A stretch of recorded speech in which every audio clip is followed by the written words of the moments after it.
Hello दोस्तों, नमस्कार। एक बार फिर से स्वागत है हमारे यूट्यूब चैनल के क्लासेस दमोह में। तो दोस्तों, आज हम पढ़ेंगे कक्षा 12वीं की रसायन विज्ञान, जिसकी इकाई एक ठोस प्रावस्था है और इसका भाग 3 आज पढ़ रहे हैं। और इसके पहले ही मैंने आपको भाग 1 और 2 आपको कंप्लीट करा दिया है। तो इस भाग 3 में आपको क्या पढ़ना है, तो इसमें बंधन बलों के आधार पर ठोसों का वर्गीकरण कैसे किया जाता है। इसके पहले मैंने आपको ज्यामिति के आधार पर ठोसों का वर्गीकरण बताया था। तो चलिए देख लेते हैं कि बंधन बलों के आधार पर है जो ठोस कितने प्रकार के होते हैं। तो इसमें 4 प्रकार के होते हैं, जिसमें से पहला ठोस है, इसका नाम है आयनिक ठोस। तो इसकी हम परिभाषा को अच्छे से पढ़ लेंगे और फिर इसके लक्षण भी देखेंगे।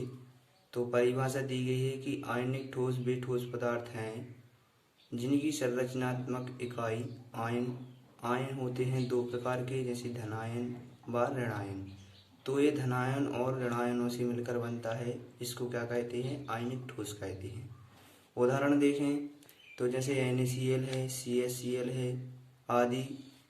जैसे NaCl में आप देख सकते हैं कि NaCl में संरचनात्मक इकाई, तो NaCl की संरचनात्मक इकाई में क्या होगा, Na+ होगा और Cl- है जो ये दोनों आयन होंगे।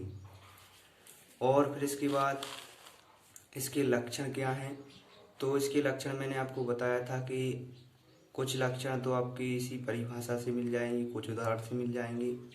तो इसमें सबसे पहला पॉइंट क्या हो जाएगा कि ये ठोस हैं जो धनायन और ऋणायनों से मिलकर बनते हैं।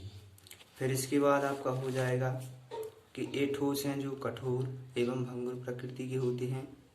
तो इसका अर्थ क्या है कि कठोर से मतलब है और भंगुर से मतलब है कि कठोर, यदि आप NaCl की संरचना को देखेंगे तो इनमें अत्यधिक विद्युत आकर्षण बल होता है और इसको अलग करने में बहुत अधिक ऊर्जा की आवश्यकता होती है, अर्थात इसको तोड़ने के लिए बहुत ज़्यादा ऊर्जा की आवश्यकता होती है। तो इस प्रकार से आप कह सकते हैं कि ये ठोस हैं जो बहुत ही कठोर और भंगुर प्रकृति के, मतलब कि कुछ कुछ ऐसे भी होते हैं ठोस के, कुछ भंगुर होते हैं यानी जल्दी टूट भी जाते हैं। इसके बाद इनके गलनांक व क्वथनांक उच्च होते हैं।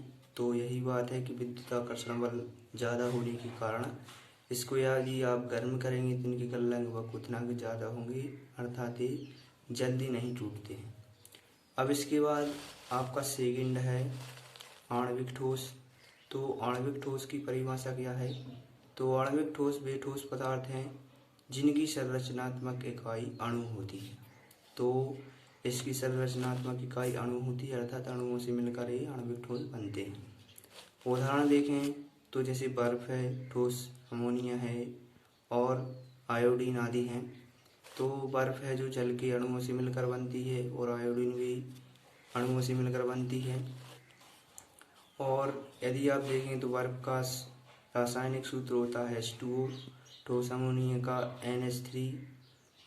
तो इससे आपको क्या पता चलता है कि इन दोनों के बीच है जो, इसमें आप देख सकते हैं कि नाइट्रोजन और हाइड्रोजन के बीच हाइड्रोजन बंध, प्रबल हाइड्रोजन बंध पाया जाता है।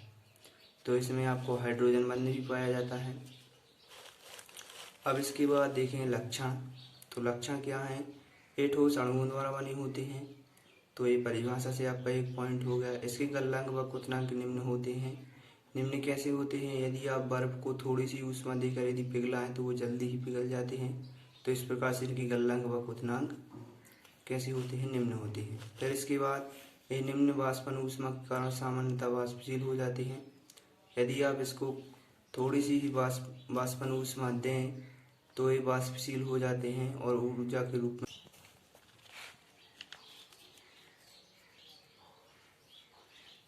इसके बाद है सहसंयोजी ठोस, इसको नेटवर्क ठोस भी कहते हैं।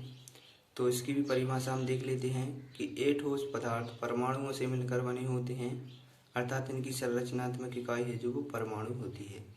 तो सहसंयोजी ठोस हैं जो परमाणु से मिलकर बने होते हैं और इन्हें विशाल अणु भी कहा जाता है।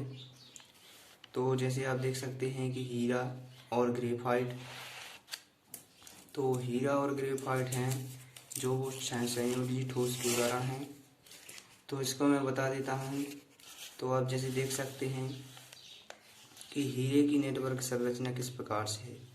तो हीरे की नेटवर्क संरचना को आप इस प्रकार देख सकते हैं। आपको हीरे की नेटवर्क संरचना बनाने को भी कहा जा सकता है, और ग्रेफाइट की नेटवर्क संरचना भी आप देख सकते हैं।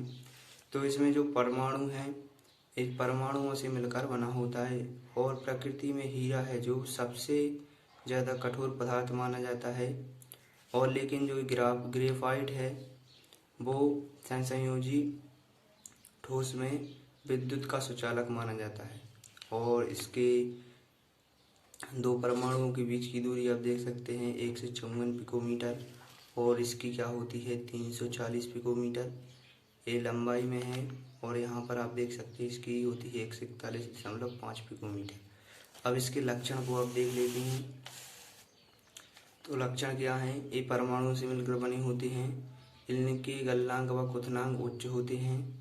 इसका अर्थ आपको पता होगा कि गलनांक क्वथनांक कैसे उच्च होते हैं, मैंने अभी बताया।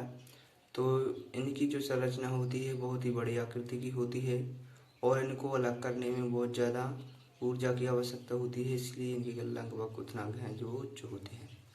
और ये उच्च वाष्पन ऊष्मा के कारण आवासशील रहते हैं, यानी इनमें कोई परिवर्तन नहीं होता है। अब इसके बाद आपका है धात्विक ठोस। तो इसकी परिभाषा क्या है, ये वे ठोस है पदार्थ हैं जिनकी संरचनात्मक इकाई धातु परमाणु होती है। तो इसकी संरचनात्मक इकाई है जो वो धातु परमाणु होती है, जैसे कॉपर, रजत, निकेल आदि। अब इसके लक्षण क्या हैं, तो ये ठोस धातु परमाणुओं से मिलकर बनते हैं। और अब इसके बाद इनके गलनांक व क्वथनांक हैं जो निम्न से उच्च होते हैं। इसका अर्थ है इसके निम्न से यानी कम से लेकर अधिक तक इनके गलनांक व क्वथनांक होते हैं, और ये ऊष्मा तथा विद्युत के सुचालक होते हैं। तो ये आपके ठोस हैं जो सभी कंप्लीट हो गए हैं। अब इसके बाद जो भी मैं वीडियो डालूँगा आपको आगे के टॉपिक पर डालूँगा। और यदि आप रसायन विज्ञान की जो कक्षा 12वीं की है, इसकी यदि आप अच्छे से पढ़ाई करना चाहते हैं तो हमारी प्लेलिस्ट पर जाकर आप इसकी वीडियोस बाय वीडियोस पढ़ाई कर सकते हैं।